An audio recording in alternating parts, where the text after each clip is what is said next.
Então, chegou a hora. Bem-vindos, bem-vindas. Welcome, everyone.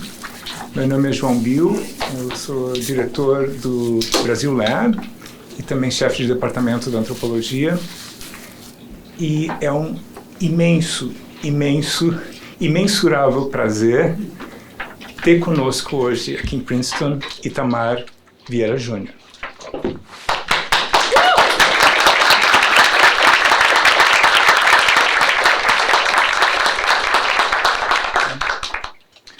Uma seria a voz da outra.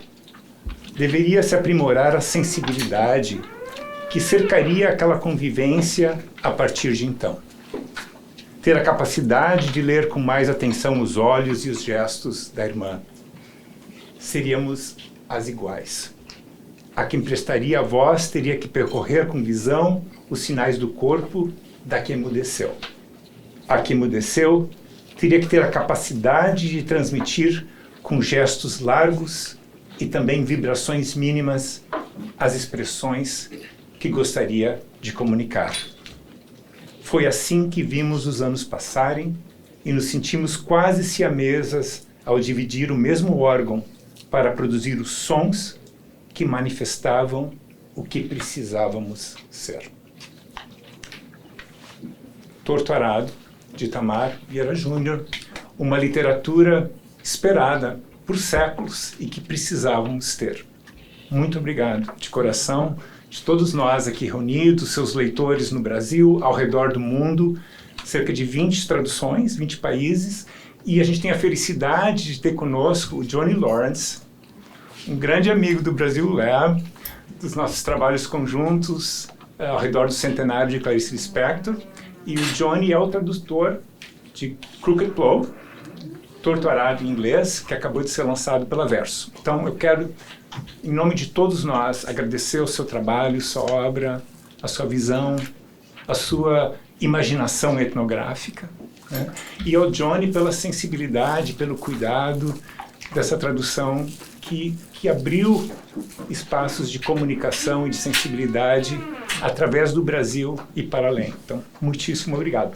O Rodrigo Simon vai fazer a apresentação formal do evento. Boa tarde a todos. Vou ser muito rápido, prometo. Eu sei que estamos todos aqui ansiosos para ouvir os nossos convidados. Eu queria só chamar a atenção justamente para, sem exagero algum, o momento histórico que nós temos hoje, o privilégio de viver aqui. Não é de maneira alguma exercício de retórica dizer que Itamar Vieira Júnior já marcou profundamente seu nome na história da literatura brasileira. Eu me pergunto se a gente consegue dimensionar o tamanho da façanha que levar não uma frase, um post, um story, mas um romance. E a ideia mesmo, o conceito de literatura de maneira mais profunda, de maneira mais ampla, para milhares e milhares, o Torto Arado chega agora a 800 mil leitores. Se a gente somar todos os livros do Itamar, temos mais de 1 milhão de livros vendidos. Em um país como o Brasil, onde 30% das pessoas, isso dá mais de 60 milhões de pessoas, jamais compraram um livro sequer na vida. E como o próprio Itamar me disse ontem, não porque essas pessoas não gostam de ler, é que só depois de 500 anos de história é possível ver os resultados de uma guinada minimamente significativa nos níveis de educação no Brasil. E essa guinada nos leva a encontrar um grande público interessado em literatura no Brasil. Então, a gente começa a ver que é falsa também a ideia de que diz que boa literatura não é popular. E Torto Arado é prova disso. Um contradiscurso, uma narrativa contracolonial, como diz o próprio Itamar, que se torna ainda mais forte justamente por estar dentro da esfera do literário. Como diz a Júlia Kristeva, a literatura é ainda a mais insubmissa de todas as linguagens. Para adiar o fim do mundo, é preciso contar mais uma história, como disse Ailton Krenak. Não a mesma história, sempre, sempre. Itamar mostra que é preciso contar uma outra história para mais uma pessoa, e mais uma, e mais uma, e milhares de pessoas. Que prazer enorme poder ouvir hoje aqui do próprio autor como essas vozes das narradoras de Torturado vão rompendo não apenas com as barreiras dentro do próprio Brasil, mas agora, graças ao trabalho do Johnny, também aqui nos Estados Unidos e por todo o mundo. E tão melhor ainda vai ser a nossa conversa, porque nós temos a sorte de contar hoje aqui com aquele que, como pouquíssima gente no Brasil, consegue apontar que escritos insurgentes como o de Itamar nos levam a repensar não apenas a existência de um cânone marcado historicamente por exclusões, mas também uma crítica, uma maneira de se ler a literatura brasileira igualmente excludente. Nosso discussant, Luiz Augusto Fischer, é professor titular de literatura brasileira na Universidade Federal do Rio Grande do Sul, atualmente visiting professor aqui no Department of Portuguese Spanish e do Brasil Lab. Ele é autor de, tentei contar ontem, entre escritos e organizados mais de 70, não chegamos a uma conclusão. Entre esses muitos livros, Duas Formações de uma História, das Ideias Fora do Lugar ao Perspectivismo Ameríndio, publicado pela Arquipélago Editorial. Johnny Lorenz é professor titular de literatura na Montclair State University, é poeta e tradutor. Seu livro Education by Windows foi publicado pela Poets and Traitors Press. Como tradutor, vocês notem que ele não gosta de desafios pequenos. Ele verteu para o inglês da Clarice Lispector, Um Sopro de Vida e A Cidade Sitiada, e agora Crooked Plow. Itamar Vieira Júnior é graduado e mestre em Geografia pela Universidade Federal da Bahia e pela mesma instituição é doutor em Estudos Étnicos e Africanos. É autor dos livros de contos Dias, A Oração do Carrasco, Dora-Mar ou A Odisseia, além dos romances Salvar o Fogo, que saiu esse ano pela Todavia, e claro, Torturado, publicado pela Leia, em Portugal e pela Todavia no Brasil, vencedor de, entre outros, os prêmios Jabuti e Oceanos. Nosso formato hoje, não é, João? Itamar abre falando do seu trabalho, Johnny fala também sobre a tradução, o Itamar vai ler um trecho de Torturado, Johnny lê um trecho da tradução, o Fischer vai fazer um comentário e depois perguntas e a gente abre para perguntas de todos. Itamar, mais uma vez, muito bem-vindo a Princeton e como leitor, obrigado pela tua literatura.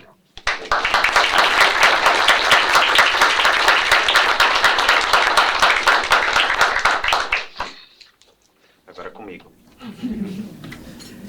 Boa tarde.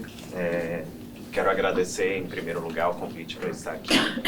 Agradecer a acolhida, né? Uma acolhida muito generosa essa. Só de encontrar tanta gente aqui é muito especial. E, bom, acho que por onde eu posso começar? Talvez falando sobre esse encontro, sobre a escrita desse livro e sobre esse encontro com o Johnny e a tradução que agora chega aos leitores de língua inglesa. E Torturado é uma história que, para mim, ela nasce com um sentido e depois ganha múltiplos sentidos. E se me perguntasse qual a gênese desse romance, de que maneira ele nasceu, eu diria que ele nasceu a partir da literatura brasileira. E nasceu muito antes de vir a ser publicado. A ideia desse romance, para mim, surgiu ainda na adolescência, quando eu, muito orientado por uma professora de literatura, uma professora que estava prestes a se aposentar, mas que ainda ensinava com muita paixão literatura brasileira, me apresentou os autores da primeira metade do século XX, em particular os autores do ciclo do Nordeste, da geração de 30 e 45. Eu me lembro que, lendo aquelas histórias, de alguma maneira eu conseguia situar histórias e memórias familiares de uma forma mais sistematizada, com alguma referência, ainda que fosse ficção, né, e referências literárias. E, bom, ler o que há de melhor na nossa literatura me fez querer escrever, participar disso. Não que eu tivesse ambição de publicar ou de escrever para ser lido, mas de experimentar mesmo o processo criativo e o que é contar histórias, né, de uma maneira que só a literatura proporciona. E me lembro que naquele momento eu tinha uma máquina de escrever que eu ganhei de presente, e eu escrevi 80 páginas de uma história que talvez seja a semente dessa história, a semente desse livro. Muita coisa era diferente, de fato, mas ainda assim eu acho que o mote, a história dessas duas irmãs, a relação que elas têm com o pai e com a terra, isso estava já presente nessa primeira versão. Eu não cheguei a concluir, porque com 16 anos a gente não tem muita capacidade, eu imaginava, eu não tinha muita capacidade de levar aquela história à frente. Mas o fato de não ter concluído e de depois ter perdido esse manuscrito numa mudança me fez cultivar o desejo de contar essa história quando eu pudesse contá-la. Eu segui outro caminho, né? Muitas pessoas falam, mas você é geógrafo, como a literatura entrou em sua vida? Eu me tornei geógrafo quase por imposição. Não uma imposição direta sobre a geografia, mas quando meus pais descobriram que eu escrevia isso muito cedo, eles ficaram preocupados, porque não havia escritores no nosso meio. Falar em viver de arte para uma família pobre era uma coisa de gente louca, de fato. E eu aprendi a reservar esse desejo, né, essa paixão que eu tinha para não assustá-los. E por isso eu fui por outro caminho, né? Eu estudei geografia, depois eu continuei me qualificando, eu fiz mestrado, doutorado, eu fui trabalhar no serviço público, mas a literatura estava sempre ali presente, eu sempre estava experimentando, sempre estava escrevendo, tanto que minhas primeiras publicações são contos, porque eu estava ali já nesse exercício, mas a história de contar a vontade de contar este romance continuava, permanecia. E aí a vida é a melhor escola, né, para a gente observar e recriar e criar no sentido literário mesmo. Eu fui trabalhar no serviço público e fui trabalhar com trabalhadores e trabalhadoras do campo. E no estado do Maranhão. E ali foi muito interessante porque tudo aquilo, no primeiro momento eu tive um choque, porque tudo aquilo que eu conhecia através da literatura estava muito presente ainda. E me assustou por quê? Porque era uma literatura escrita há 50, 60, 70 anos e o campo parecia um lugar ainda imutável, estava tal e qual eu tinha lido. Isso me fez entender que, por exemplo, na nossa literatura havia poucas referências contemporâneas sobre esse lugar que ainda pulsa, que ainda vive, que ainda carrega suas histórias. Onde as marcas do nosso passado ainda estão muito evidentes e de uma maneira muito direta, sem muito floreio ou sem precisar de muita reflexão. E aí a vontade de escrever essa história voltou de uma maneira muito forte. E bom, aconteceu que eu, por conta do trabalho, fui parar na Chapada Diamantina e passei um longo período na Chapada Diamantina. Eu sou muito inquieto, então naquele momento eu fui cursar o doutorado. Como eu era trabalhador, servidor público, eu só podia fazer algo referente àquilo que eu trabalhava para que eu tivesse direito de acompanhar as disciplinas, de cursar as disciplinas, de ter um horário especial. E isso me deu a possibilidade de fazer uma imersão naquele lugar, naquela paisagem. Uma imersão muito interessante, e aí com todo o apoio da antropologia, das referências que a antropologia me deu também para entender aquele contexto, e que por fim também me ajuda a pensar a literatura de uma outra maneira, fazendo analogias. E aí eu comecei a escrever este livro logo depois de terminar minha tese, e eu fui levado a essa escrita muito pelo vazio que a tese deixou, né? Vocês que estão aqui sabem o que isso significa. eu disse, eu preciso fazer algo e agora é a hora de escrever. E foi assim, nesse contexto, que Torto Arado nasceu, que essas personagens me carregaram, me levaram para narrar suas histórias. Histórias essas que, com toda a sua singularidade, no fundo, me interessavam as personagens, elas é que me interessam no primeiro momento, mas elas estavam ensinando um pouco sobre mim, um pouco sobre o lugar de onde eu vim, um pouco sobre as pessoas à minha volta, o mundo à minha volta. É muito curioso porque, bom, eu ainda moro na Bahia, esse ainda saiu um pouco, não é o que eu queria dizer, assim, não tem motivos para eu pensar ainda. Eu moro na Bahia, a Bahia está distante do eixo editorial brasileiro. Eu não tinha uma editora para publicar esse livro. Foi uma grande coincidência que, quando eu considerei o livro pronto, eu encontrei um edital que prometia a publicação, prometia um prêmio em dinheiro, mas era um edital de um grupo editorial português. E eu mandei esses originais por não ter o que fazer com ele, né? Mas sem nenhuma... eu confesso que eu não tinha nenhuma esperança mesmo que esse livro fosse importar, mas eu não...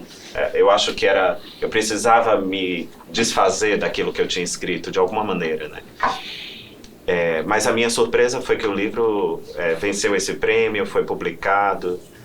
E aí eu acho que tudo que aconteceu depois fala mais sobre o Brasil do que sobre mim. Eu tenho essa impressão. Tudo que aconteceu depois com essa história, com essa narrativa, no fundo reflete as mudanças que a nossa sociedade tem passado nos últimos anos. E os leitores abraçaram essa história de uma maneira muito interessante, de uma maneira muito intensa, que me faz pensar que ela de alguma forma é a história de todos, né? Mesmo de diferentes regiões, de diferentes origens, as pessoas ainda ali reconhecem um pouco desse país e talvez da sua história tão turbulenta, tão conturbada, mas que essa história faz parte de nós, é parte da nossa identidade, é parte do que somos, e a gente precisa olhar para ela de uma maneira honesta. Talvez a literatura não tenha essa função de nos fazer olhar para algo de uma maneira honesta, mas ela pode nos permitir experimentar a vida das personagens, né? Essa é uma coisa que eu venho dizendo sempre. E aí eu acho que os leitores é a parte importante, é parte importante desse processo também. Porque se eu escrevo essa história e eu vivo ela, de alguma maneira, os leitores leem e experimentam essa história se colocando no lugar dessas personagens. E isso eu acho que é capaz de nos colocar no lugar de interesse pelo outro, de empatia, nos colocar no lugar de alteridade, essa seria a palavra. Então sempre me perguntam por que esse livro encontrou tantos leitores, o que é que aconteceu com essa história. Eu acho que eu sou a pessoa menos indicada para pensar sobre isso. Mas depois de tanto tempo, eu acho que eu tenho eu pude refletir que essa história diz mais dos leitores, daqueles que levaram essa história a um patamar de conhecimento, de compartilhamento de experiências, do que sobre mim mesmo. Agora, vamos falar... Eu disse que eu ia falar do encontro com o Johnny, mas eu acho que eu já falei demais. Ele que vai falar desse encontro.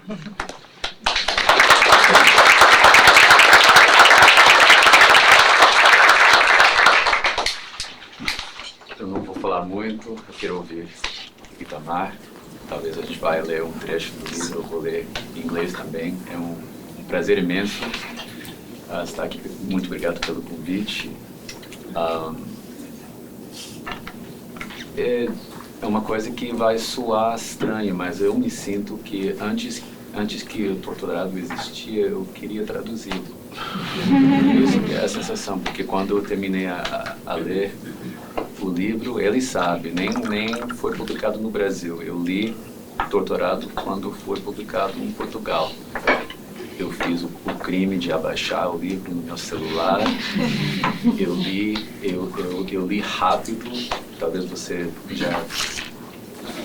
vai me entender que é um livro que você tem que ler rápido. Você quer mergulhar nessa história. E eu li, eu decidi, eu vou traduzir esse livro e ninguém vai dizer não. E outros tradutores que também querem traduzir o livro, eu tinha que dar pau neles, mas... E eu agradeço também o Itamar porque pela paciência, né, que ele mostrou, porque quando todo mundo fala, você traduziu Clarice, coisa tão difícil de traduzir, mas Torturado também é difícil de uma maneira diferente. É difícil porque a maneira de contar a história, a maneira de criar ausências e silêncios e para depois voltar esses momentos, aquele jogo que o livro faz. É difícil para um tradutor, porque o tradutor tem que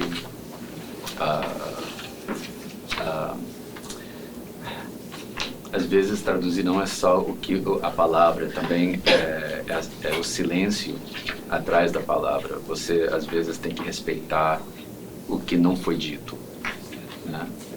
E para mim, muitas vezes, com Clarice, eu até tentei conversar com ela e sem sucesso. Com velas e tudo, e não deu certo. Mas o Itamar é muito disponível. Eu abusei até. Desculpa, eu tô falando baixinho. Mas ele foi muito paciente comigo, com minhas perguntas. Às vezes coisas assim fáceis de responder. O que é um giral, que eu não sabia giral, o que é. Às vezes... Essas foram as mais fáceis. Sim, mas outras coisas... Pior quando ele fazia a mesma pergunta 10 vezes, porque ele não gostava da minha resposta. Bom tradutor. Às vezes, porque às vezes uma pergunta é sobre uma ambiguidade do tema, sabe? Uma pergunta que você, e ele é muito esperto, ele não quer responder. Ele tem direito. E o tradutor tem o papel do tradutor não é exatamente assim, fazer uma análise, sabe? Eu quero deixar também uma coisa aberta e respeitar o espaço que o próprio autor está criando, porque é o leitor, é o próprio leitor que vai ter uma maneira de entender o que tá passando, né? A história da faca, né? A história da língua, a onça, né? Tudo, né? A imagem em si, a imagem já é uma coisa misteriosa. Quem escreve sabe disso, que a chuva, uma árvore, um rio, a imagem já tem uma história, sabe? O tradutor às vezes a tentação é de explicar para o leitor. E isso eu acho um crime assim na tradução, né? Tem que respeitar o que não foi dito. Então eu espero que, né, a minha esperança, claro, é que como o livro já conquistou muitos leitores, eu espero que eu estou fazendo o meu trabalho, o meu papel de abrir mais caminhos para essa coisa sensacional que o Itamar criou. É isso.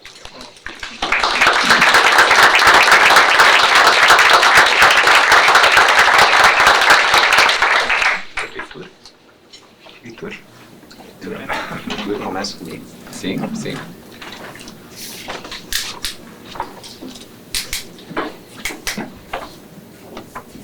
naquele momento, com a roupa rota que vestia, mas com um véu antigo e esgarçado lhe cobrindo a cabeça, ouvimos sua voz fraca, quase inaudível, entoar uma cantiga. Santa Rita pescadeira, cadê meu anzol? Cadê meu anzol? Que fui pescar no mar.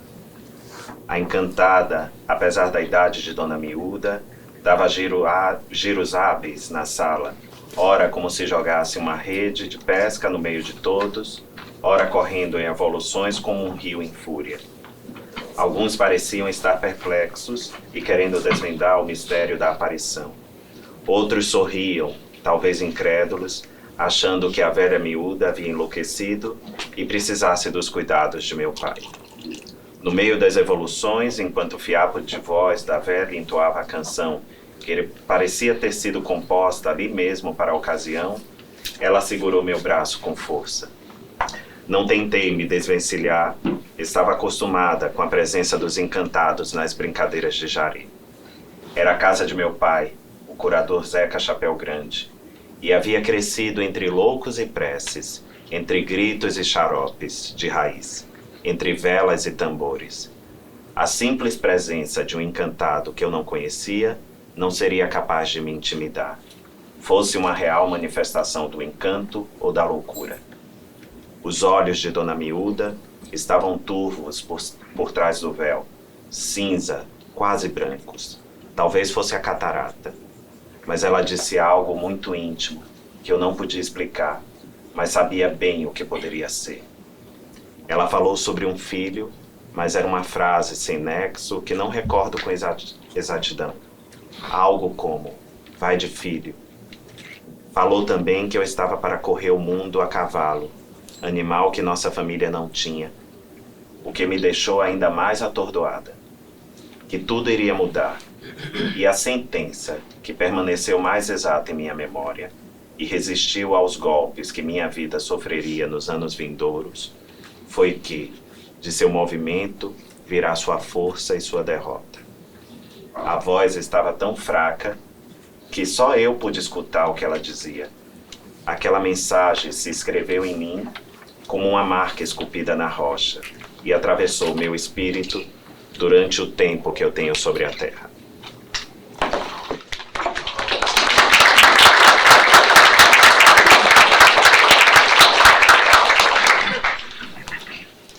Minha vez, agora eu vou ler com mais volume, que em inglês dá pra ver, em vez de falar com esse sotaque esquisito que eu tenho, em inglês eu tenho mais confiança.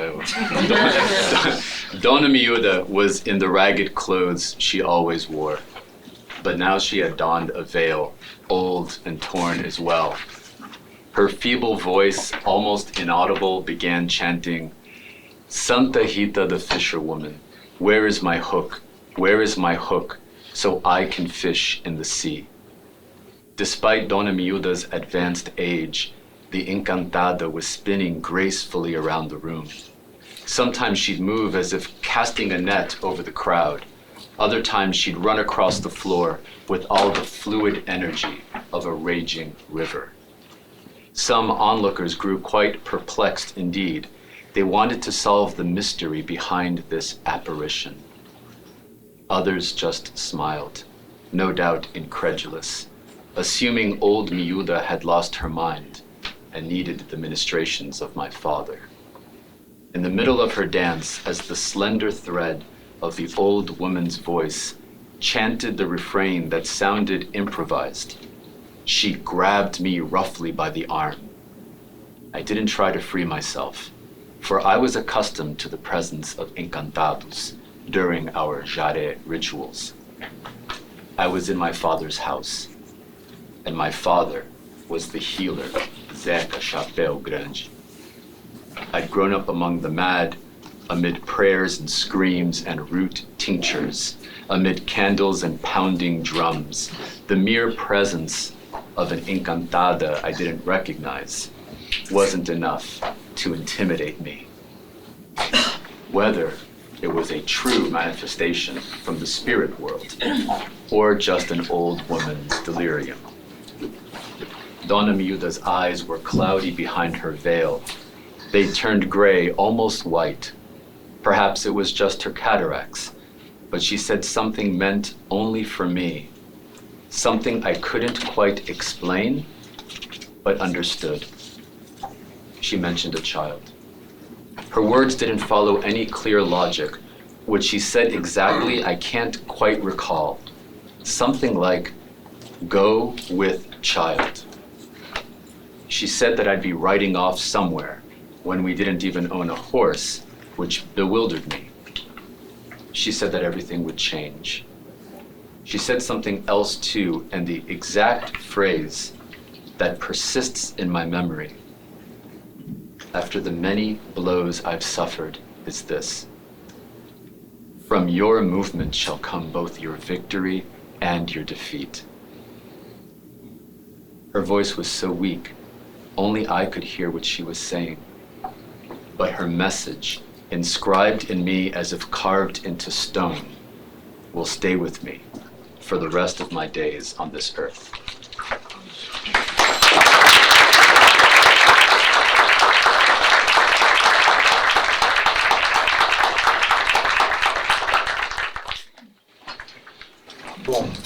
Bom dia, boa tarde para todos.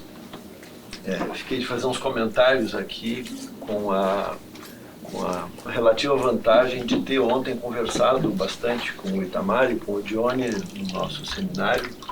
Os participantes estão por aqui também. E vou falar uns minutos aí tentando oferecer assim 2 ou 3 linhas de pensamento, de raciocínio sobre esse romance tão impactante, né? E, enfim, best-seller nacional, que não é um livro de autoajuda. E já por isso a gente tem, enfim, uma sensação muito boa, né, como brasileiros. E, bom, é isso. Eu vou alinhar algumas ideias aqui sem nenhuma pretensão maior e depois eu formulo uma pergunta para o Itamar. Então, a primeira coisa é essa, que ontem mesmo a gente lembrou disso. Esse volume de leitores, né, do livro do Itamar é um volume de leitores novo no Brasil. Novo no sentido de que, do ponto de vista social, nós temos muitos leitores novos que apareceram no Brasil nessa última geração, porque finalmente, com as precariedades que a gente conhece, enfim, o Brasil está oferecendo escola básica para todo mundo, com limitações, dificuldades. O Brasil expandiu muito o seu sistema de ensino superior, não é isso? Público e privado. O Brasil conseguiu formular políticas de financiamento para esse ensino superior. Então, assim, numa visão bem ampla, nós estamos falando de uns 25 anos, um pouco mais do que isso, em que, com um intervalo terrível nos últimos anos, né? Mas, enfim, olhando no conjunto, o Brasil conseguiu oferecer um direito que devia ter oferecido 150 anos atrás, né, para acompanhar outros países da América. E um pouco isso também já dá a sensação assim, de como o Brasil tem essas energias represadas, não é? Aqui do ponto de vista do público leitor. De certa forma, a história que o Itamar conta também no livro é uma história represada, quer dizer, tem muitas coisas que aparecem em vários campos. A gente diz, pô, mas isso aqui estava por aqui, ninguém estava prestando atenção, como é possível isso? Como é possível tirar, né, força desse movimento? Então essa é a primeira coisa que eu queria mencionar. A segunda, vai um pouco entre parênteses. No Brasil, acho que todos nós aqui sabemos, fazer sucesso é um problema, né? Ao contrário, enfim, desse país aqui em que o sucesso é cultivado, incentivado e tal. No Brasil, o sujeito que levanta um pouco a cabeça, ele vira alvo, né? E um pouco isso acho que aconteceu com o livro do Itamar.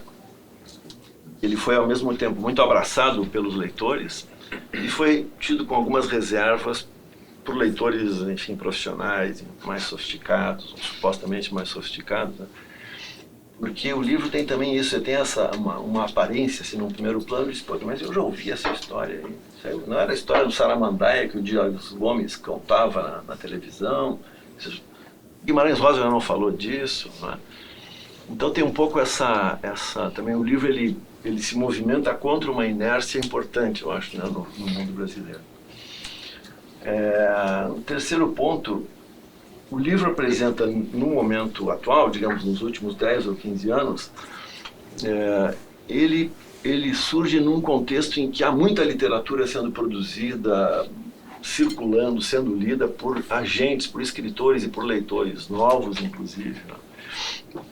A gente podia fazer uma síntese muito breve dizendo que as classes médias brasileiras, olhando do ponto de vista social, as classes médias têm tido expressão muito forte na literatura, com as suas questões, as suas mazelas, né? As classes superiores não aparecem muito, né, na literatura brasileira. Isso é uma questão que também devíamos fazer pensar mais, né?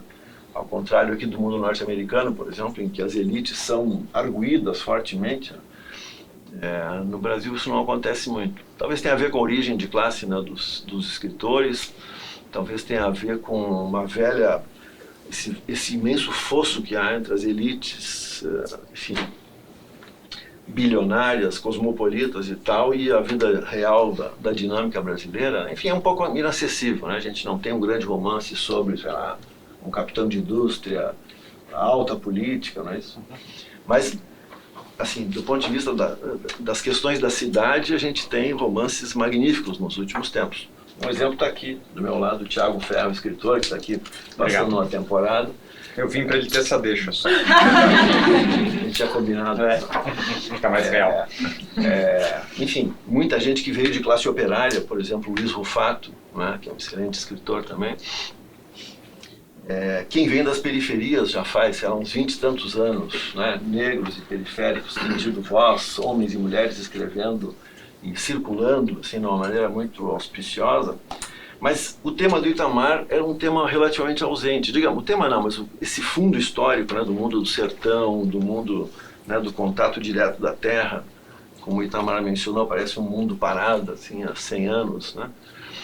Esse mundo estava um pouco fora do nosso horizonte, do horizonte do leitor médio, digamos, brasileiro. Então aqui já tem uma novidade que é estimulante, né? Por um lado, a gente poderia pensar que, bom, Guimarães Rosa já tinha feito esse serviço, né? Já tinha nos mostrado a realidade do sertão, inclusive nos seus aspectos metafísicos, né? Mas não, né? Tinha muito mais a contar e tem muito mais a contar.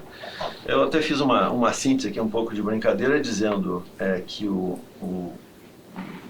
Torturado é uma mistura improvável de um certo sopro épico que está no Guimarães Rosa, do aspecto lírico e às vezes dramático da Clarice e do aspecto trágico do Radwan Nassar.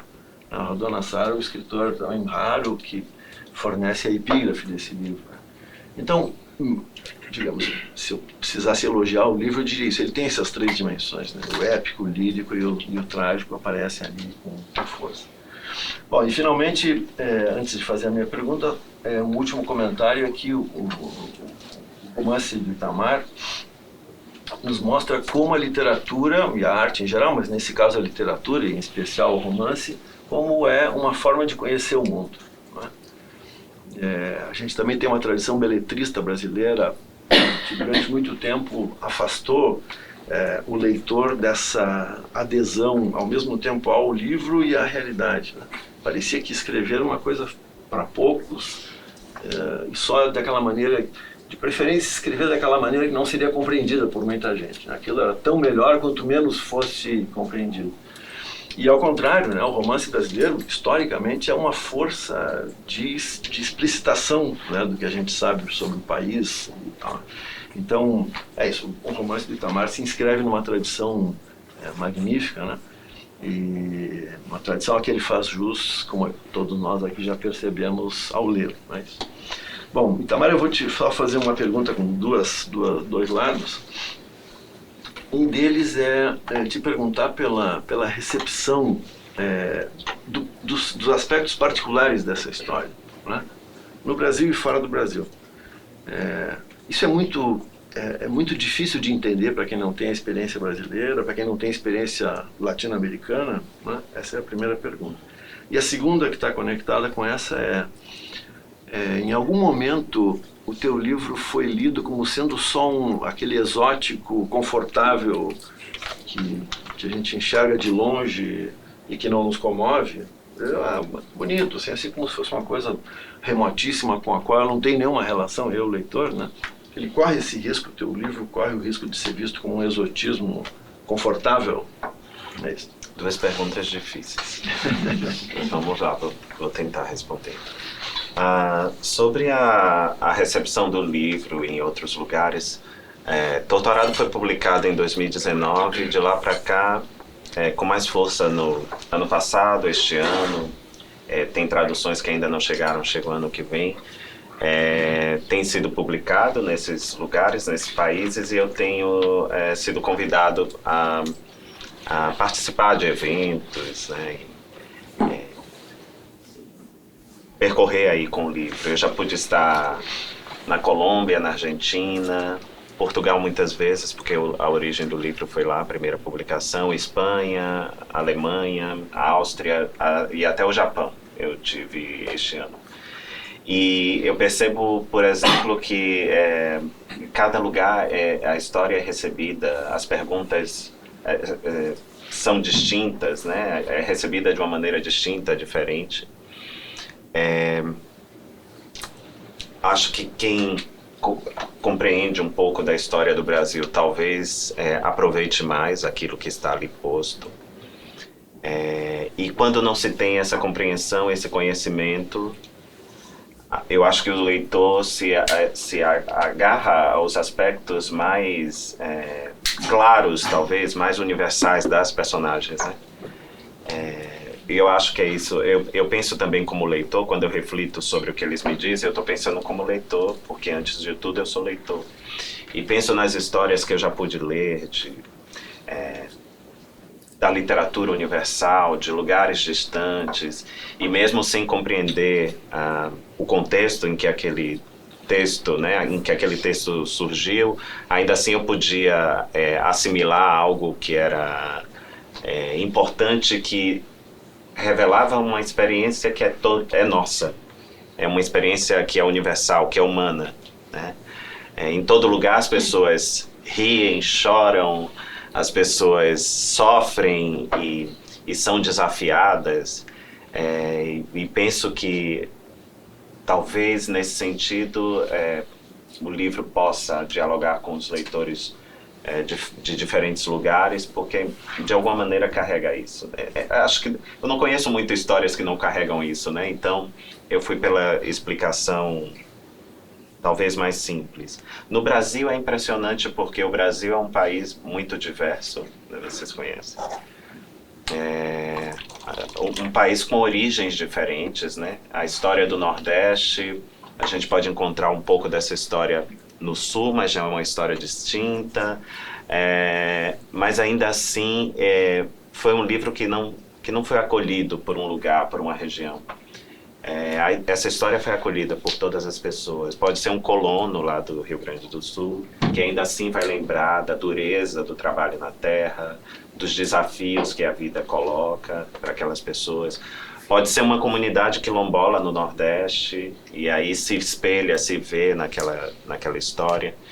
Então, quando me perguntam por que o livro fez esse caminho, por que encontrou tantos leitores, e eu já me fiz essa pergunta muitas vezes, eu acho que eu sou a pessoa talvez menos indicada a explicar, mas como eu tenho mais contato com os leitores, eu fico com as impressões deles.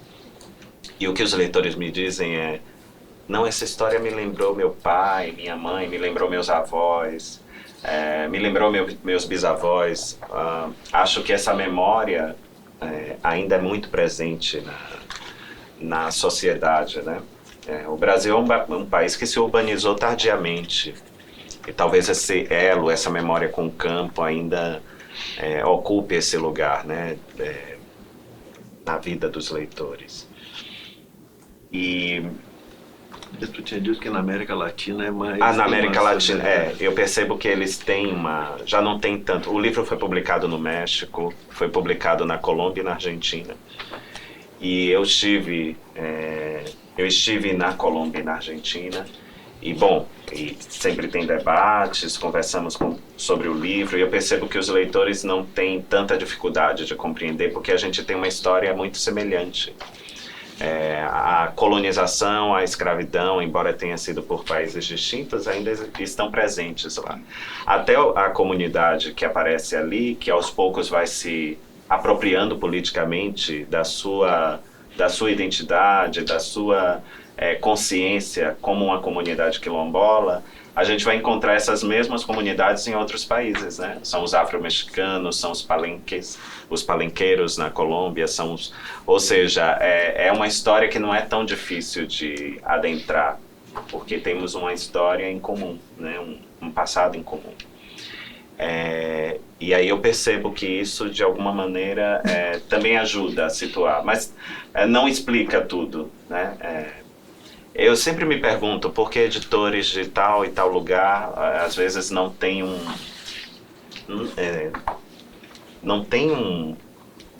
uma consciência talvez sobre a história do Brasil, ainda assim leem e decidem publicar esse livro.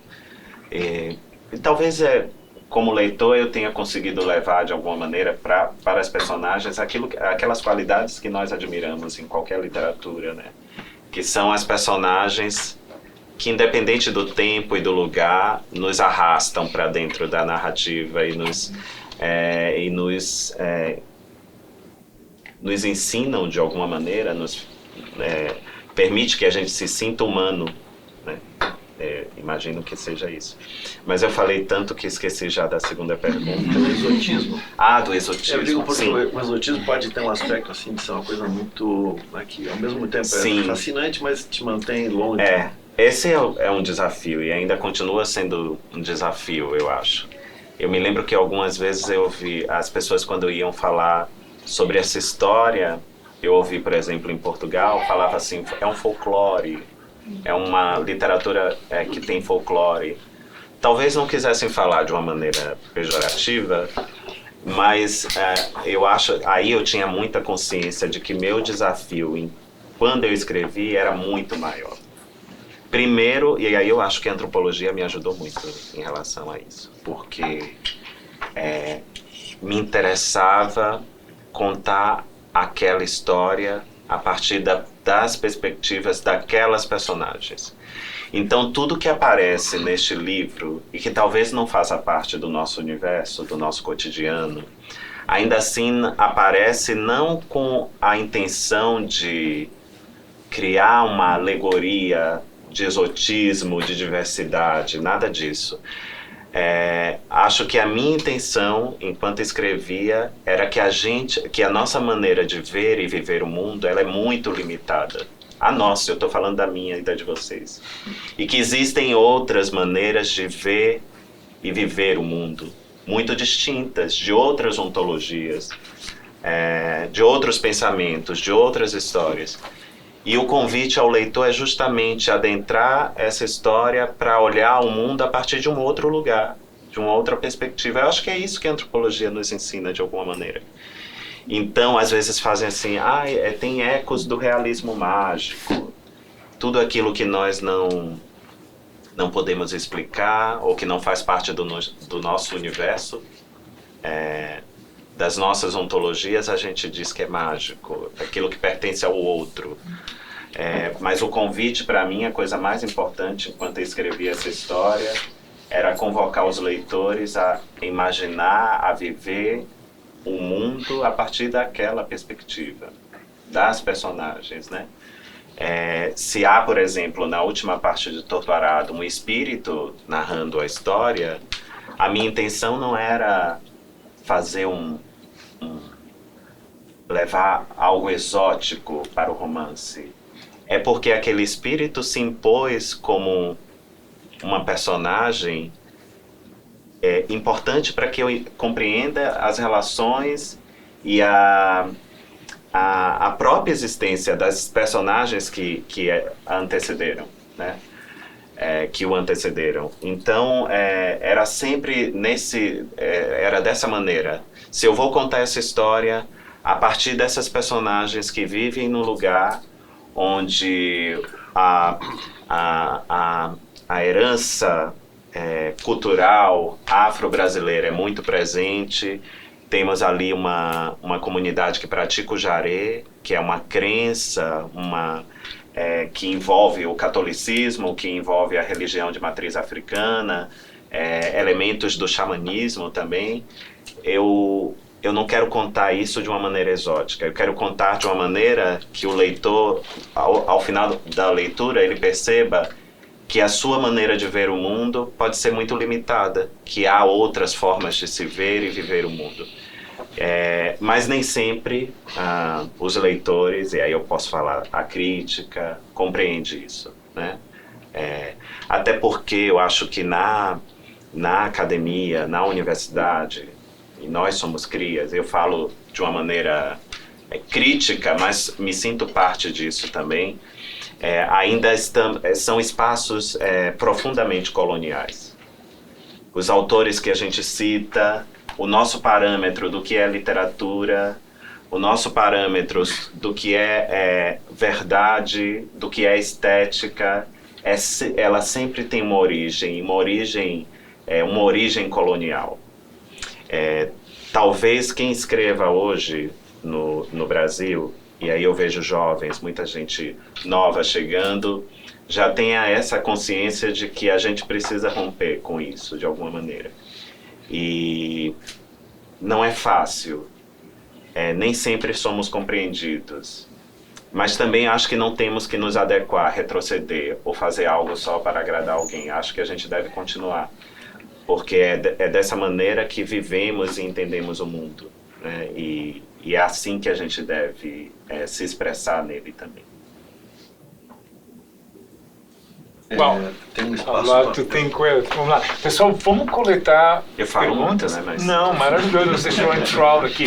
Vamos fazer uma coletânea, um first round. Né? E eu comentei com o Itamar ontem que a gente gosta de oferecer buquês de perguntas.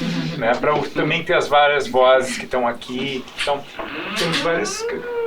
First round, vamos começar com o Lucas. Obrigado, Itamar.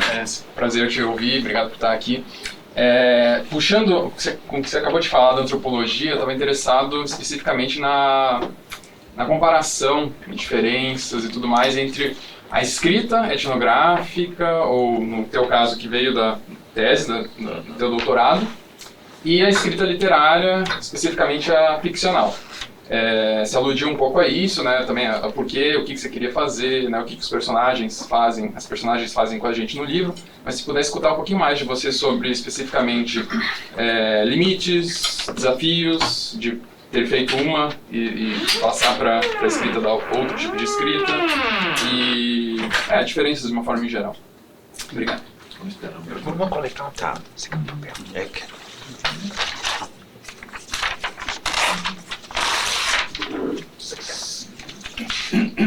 Tenho uma breve pergunta.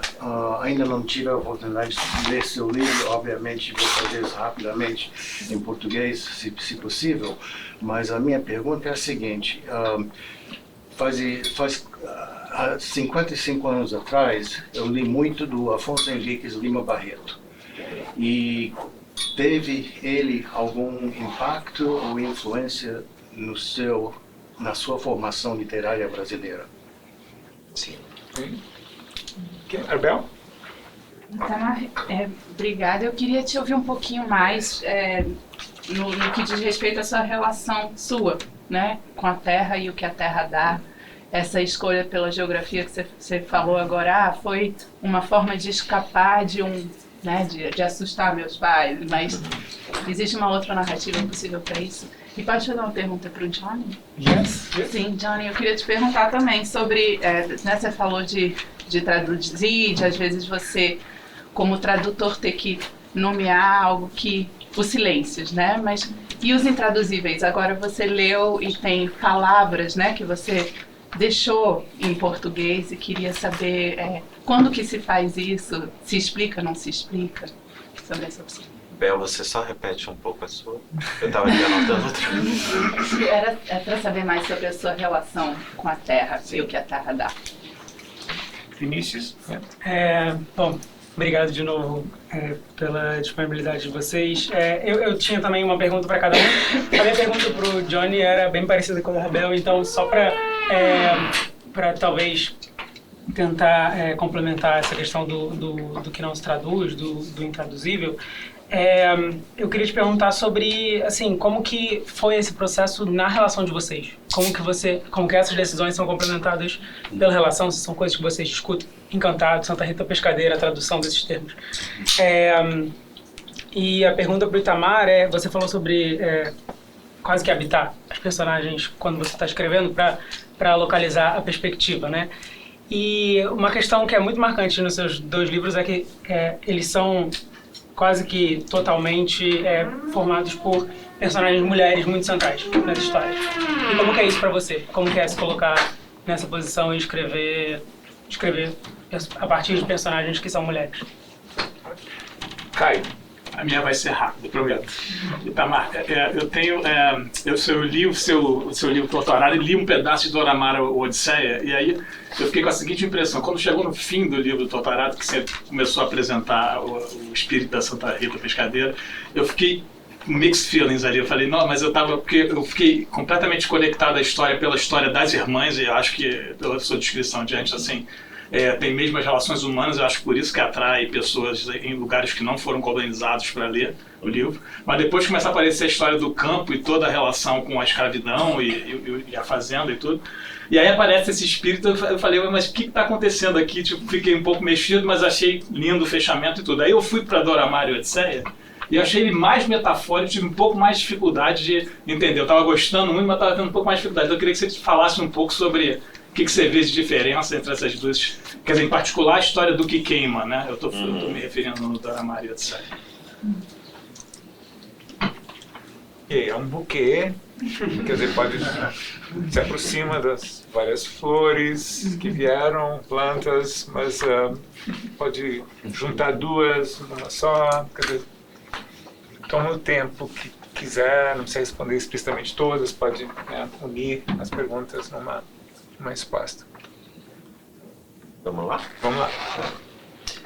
A pergunta do Lucas sobre os limites, né, entre ciência e arte, entre antropologia e literatura, como uma coisa influi na outra. A origem de Torto Arado, embora tenha o argumento, o mote da história seja anterior a minha tese, a escrita dessa versão que veio a público se beneficiou muito daquela experiência, né? De tudo que eu pude observar, experimentar, acho que deu densidade e profundidade àquilo que eu queria escrever. Em muitos sentidos, né? Se a vida das personagens, por exemplo, elas têm uma certa autonomia, eu vou citar um exemplo, né? O que acontece com as irmãs, o acidente que faz com que uma perca a língua, isso é algo que vem da minha imaginação, pura criação.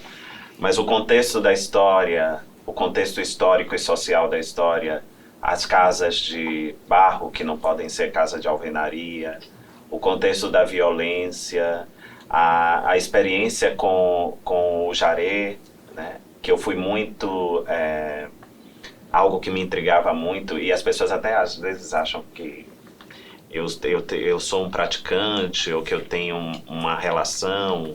Eu não tinha nenhuma. O meu interesse era apenas como pesquisador entender como aquela prática foi importante e decisiva para que aquelas pessoas tivessem alguma rede de solidariedade, de amparo e de proteção, né, pela figura política do curador, que o curador exercia, né? Ele era uma espécie de liderança política e espiritual. E aí, o que eu posso dizer de maneira prática é que quando eu escrevi a tese, ali havia uma série de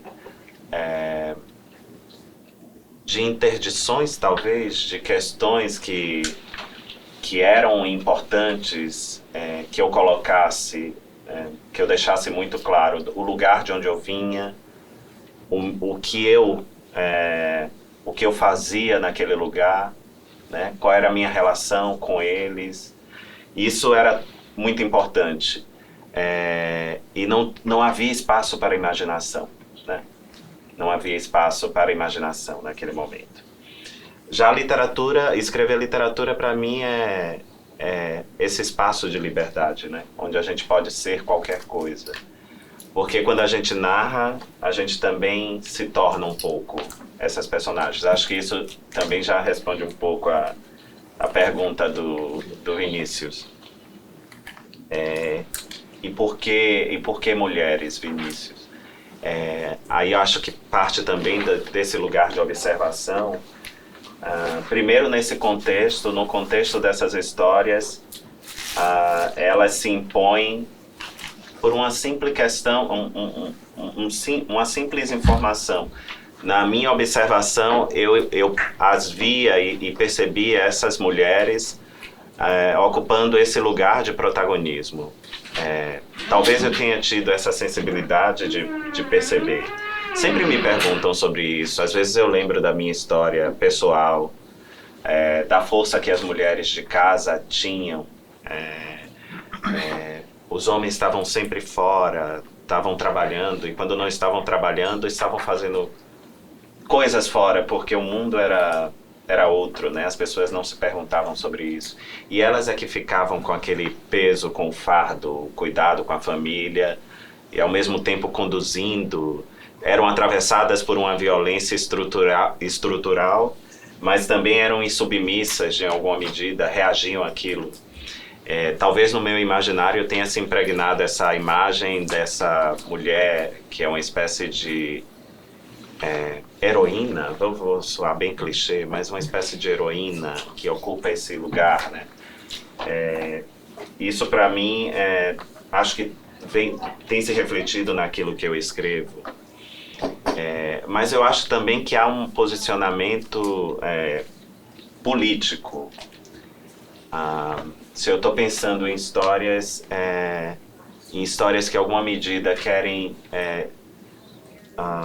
tensionar ou desestabilizar essa estrutura dominante, esse mundo que ainda é colonial, eu vou fazer algo que tem uma perspectiva diferenciada, porque o mundo colonial ele foi imaginado, projetado e gestado pelos homens, né? Eles é que tiveram um papel decisivo na estruturação disso que existe. E essas personagens, até mesmo na literatura, elas ocupavam espaços de subalternidade, inferiores. E daí dar voz a elas, em alguma medida eu estou me colocando contra o sistema. E a literatura é esse espaço de liberdade, que a gente pode ser qualquer coisa, né? Isso que ocorre comigo não é nada novo na literatura. Muitos autores já fizeram isso, muitos poetas já fizeram a mesma coisa. Então não há nada de novo, né? É apenas eu tenho me questionado o porquê, quais as razões que me levam a colocar essas personagens num lugar de importância, né? de protagonismo. Nem gosto dessa palavra, mas por quê? E talvez a explicação seja essa.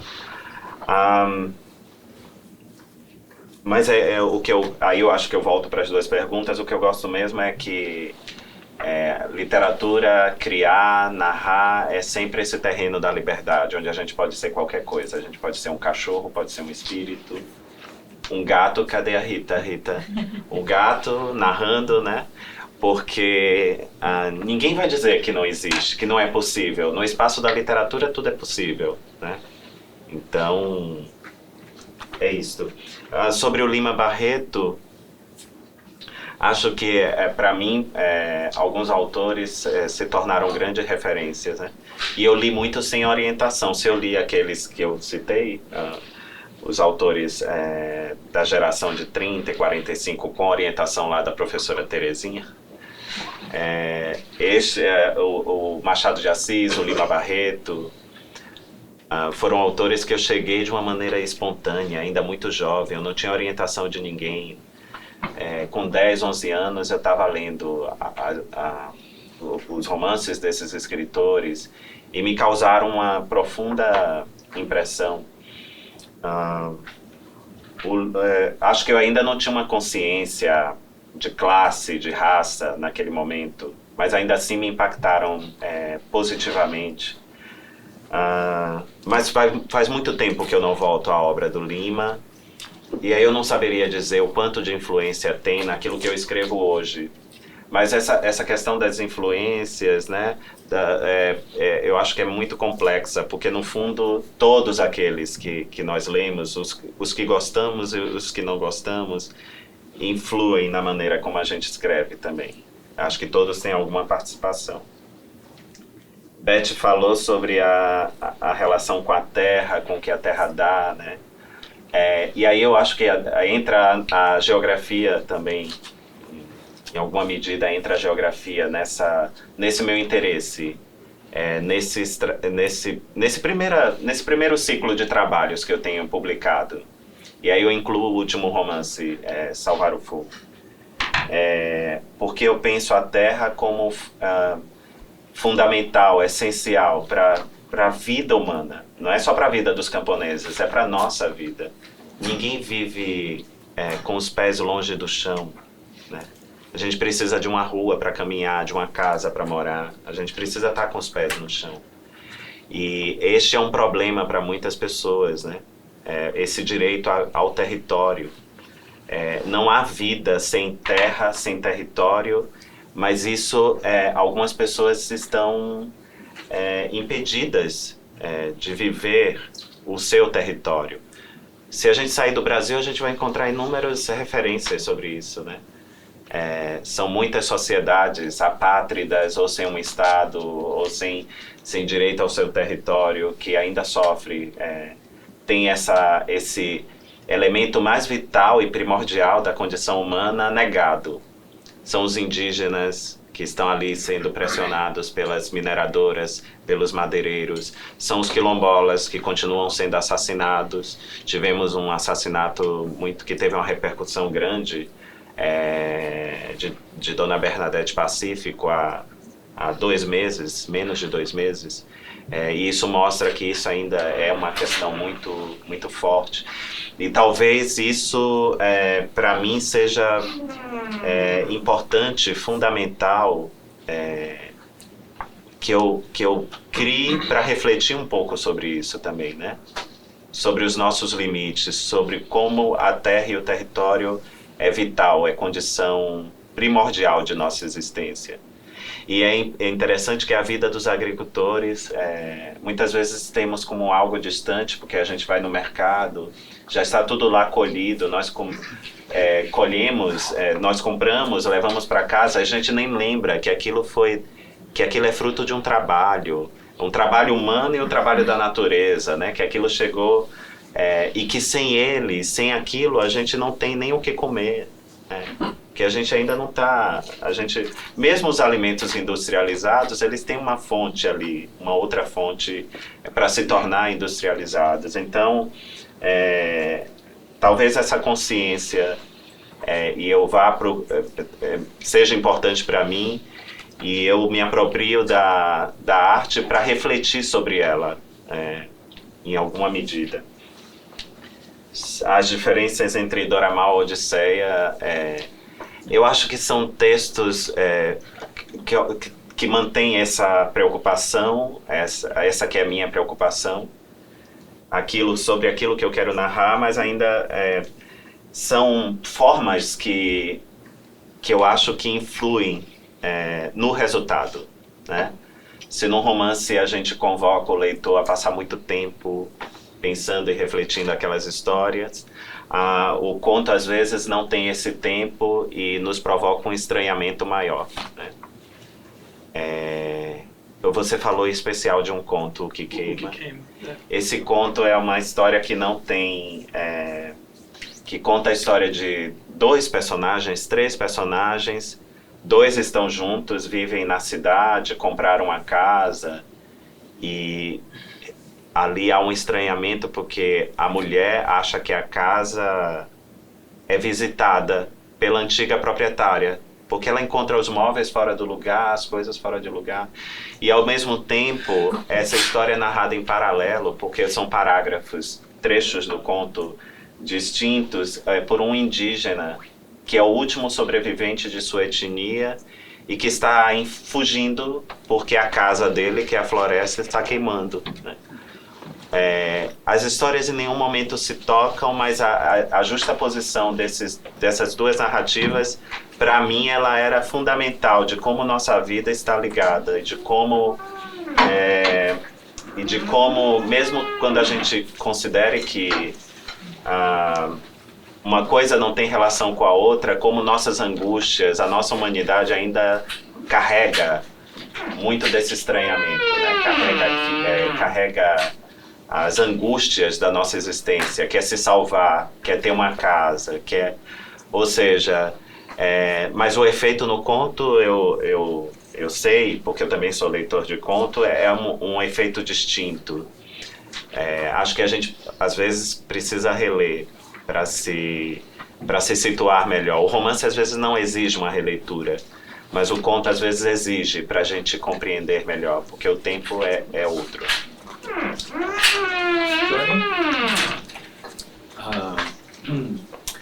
Às vezes eu deixo umas coisas em português, às vezes eu tenho que traduzir aquela palavra, né? Esse foi o fundo da pergunta. Por exemplo, encantado, você mencionou, é uma palavra conceito, né? Eu acho que não dá para traduzir. Eu acho que é importante deixar o contexto explicar o que está acontecendo. E às vezes, traduzindo uma palavra, talvez o leitor que não vive entre assim, dois idiomas não vai entender que você corre outro risco, às vezes, traduzir literalmente uma coisa que... Eu te dou uma ideia, né? Na Clarice, ela gosta de falar do nada e ela fala sobre o Deus, e ela tem essa maneira de usar o artigo o, que soa um pouco estranho. E o tradutor tem que ficar pensando, bom, o nada, quem é da minha geração vai lembrar de um filme chamado The Never Ending Story. Ele tem um conceito of done nothing, mas eu estou vendo uns sorrisos aqui. Daí eu tinha que pensar, bom, o leitor vai ficar pensando nesse filme, eu vou correr esse risco, talvez vale a pena correr esse risco, porque eu acho que, né, então é uma coisa tão assim, como eu vou, né, gastar o tempo do autor dizendo, olha, mas eu estou pensando num filme, se eu dizer Encantado aqui, do Enchanted One, uma coisa, talvez vão pensar num filme de Disney, uma coisa, não sei, e às vezes fica mais fácil deixar em português e deixar o contexto. Por exemplo, cachaça é um bom exemplo também. Em inglês eu não traduzi cachaça, sabe? Mas dá para entender, Aparecido, did a shot of cachaça. Mesmo sem saber o que é cachaça, eu acho que o contexto você já sabe, né? Se não é whisky, é uma coisa, né? Como rum, né? Mas não é exatamente rum também, o processo é diferente. Então, o que eu vou fazer? Ficar gastando tempo explicando o processo de produzir cachaça? Não. Tomou shot of cachaça e às vezes você tem que confiar no leitor, né? O leitor que é atento vai entender que é um álcool que é encantado pelo contexto que está acontecendo. E às vezes eu tenho que pensar na música também da frase, né? A força, às vezes, de uma frase tem tudo a ver com a música, com o ritmo, com o silêncio, né? E o tradutor também tem que pensar nisso, talvez porque eu sou poeta também, eu gosto de traduzir poesia, eu penso muito nesse lado, né? Sobre Santa Rita Pescadeira, agora eu já estou invadindo a pergunta que foi para você. Sobre Santa Rita Pescadeira, o que eu gosto de pensar é que você está escrevendo sobre uma festa de Jaré, né? E quem está convidado, né? Zeca Chapéu Grande está lá, Bebiana está lá, mas Santa Rita Pescadeira também está lá. E a voz dela está convidada, sabe? Então, acho que tem um leitor que vai achar, bom, mas o que está acontecendo agora no livro? Mas eu acho que uma pessoa como Bebiana, ela vai entender isso com uma naturalidade, né? Mas claro que a Encantada está falando. porque ela já falou comigo uma vez, ela me pegou pelo braço e ela falou comigo. E o livro está fazendo o mesmo movimento, sabe? E se a voz da Santa Rita Pescadeira, eu tenho os meus alunos que acham, mas essa voz é impossível, essa voz não faz parte da minha realidade. Mas Bibiana também é uma invenção. E ninguém quer falar sobre ela. Ela é uma mulher feita por palavras também. É uma invenção. Então, eu acho que é uma maneira de entender que você já está fazendo uma magia no primeiro capítulo do livro. E que fica muito... nos pega também na leitura que vocês fizeram conjunta aqui. Pegou, sabe? A gente se entregou àquilo, se deixou pegar por aquilo, se tornou parte do corpo, uma outra parte do corpo, né? E a gente podia continuar a tarde inteira, sabemos que alguns de vocês têm que dar aula, mas de novo, agradecendo muitíssimo, e que combinação perfeita, um tradutor poeta com preocupação pelo silêncio, um escritor que carrega consigo um livro perdido, inacabado, né, que conversa com as personagens, que se entende a partir das personagens. E Itamar, talvez para finalizar, que livro inacabado está se gestando agora? Está por aí, está passando por aí, está impregnando você? Eu tinha que me dividir em 4, eu acho, porque falta tempo para escrever, para contar a história. Mas eu tenho o Torturado é o início de um ciclo, porque no meio dele nasceu uma outra história, que é a história de Salvar o Fogo. Enquanto eu escrevia ele, eu sabia o que eu já ia escrever no próximo. E o que eu tenho para o próximo já está também nele, já está no outro, ou seja, mas tem faltado tempo. Mas isso é bom, não é algo difícil para um escritor, porque eu acho que escrever também é de alguma maneira se colocar contra o tempo, né? Esse tempo que nos arrasta às vezes para lugar nenhum. E escrever é você capturar o tempo, é manipular o tempo e deixar ele ali em forma de história, de narrativa. Então vai chegar, eu vou aprender, vou conseguir capturar o tempo, mesmo que ele esteja me roubando os anos também. E, por favor, volte sempre para o nosso vilarejo. Volte sempre para o nosso vilarejo. Johnny é o nosso vizinho daqui. Obrigado pela participação de todos. Fischer, impressionante seus comentários. Fantástica conversa, leitura. Não temos de coração. Thank you. Eu Obrigado. que agradeço.